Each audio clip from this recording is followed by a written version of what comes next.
The NFL stand on players who choose not to. It seems that is what everyone is talking about tonight. It became a divisive issue back in 2016 when Colin Kaepernick began kneeling as a member of the 49ers.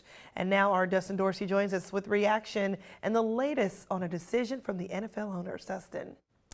Amanda, some players followed suit after Kaepernick's stance, both that season and the following. They say they're calling attention to racial injustice, but many NFL owners believe it disrespects the flag, and now they've taken action to stop it. Jim Axelrod has more. The National Football League's most divisive image the past 2 seasons will be prohibited this year. If anyone is on the field and is disrespectful to the anthem or the flag, there would be a fine from the league against the team. NFL Commissioner Roger Goodell announced a new no-kneeling policy that states during the anthem, all players on the field must stand or their team can be fined, which can then be passed on to players. Those not wanting to stand can remain in the locker room. Following the lead of quarterback Colin Kaepernick, NFL players began to kneel during the anthem to protest police brutality and racism in America. Wouldn't you love to see one of these NFL owners, when somebody disrespects our flag, to say, get that son of a bitch off the field right now, out, he's fired. President Trump consistently railed against the league and its players. Today, Vice President Pence tweeted out an article about the new policy with #winning. A CBS News poll last September showed a majority of Americans disapproved of kneeling during the anthem. Today, some players like Dallas Cowboys quarterback Dak Prescott welcomed the new policy. I'm glad they came to an agreement, some form or another. I'll be out there standing. But the players' union complained it was not part of the process. Linebacker Sam Acho is the player rep for the Chicago Bears. As a union, what do we do? How will we respond? But to be honest, I think a lot of players are happy about the conversations that are happening. So the protests serve their purpose. Arizona Cardinals president Mike Bidwell spoke for the majority of team owners. So, look forward to getting the focus back on football and getting back to football in 2018. Now, as for those TV ratings, football lost 9% of its audience last year, but NFL games still accounted for 37 of the year's top 50 broadcasts. That's nearly 3/4 of the most watched programs on television. Some more sports news still ahead for now. Amanda, back to you.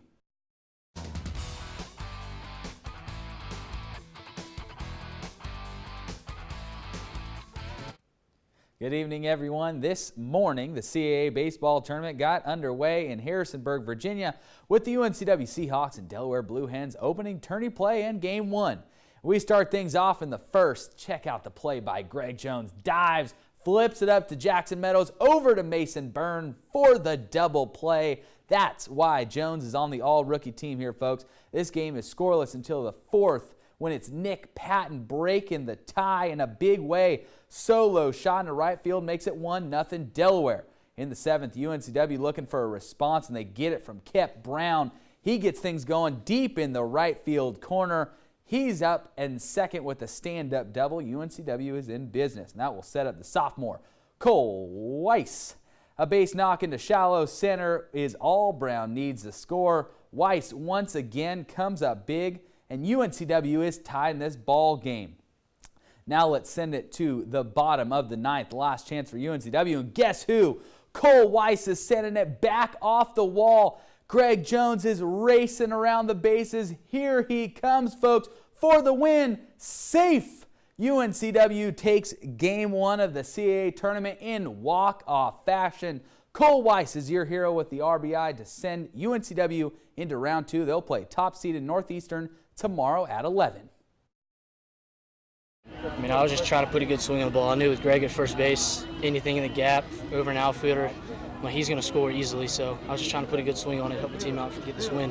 We got off to a slow start, but getting this win first round off a team that knocked us out last year in the finals and took the series from us this year, like, it meant a lot. We had a couple different opportunities, but couldn't cash in with a 2-out knock. And you know, the good thing was I thought our guys continued to stay patient. Continued to work, had belief in one another and belief in themselves, and you know, fortunately for us, Cole came up with a couple big knocks during the course of the game to win a ball game for us.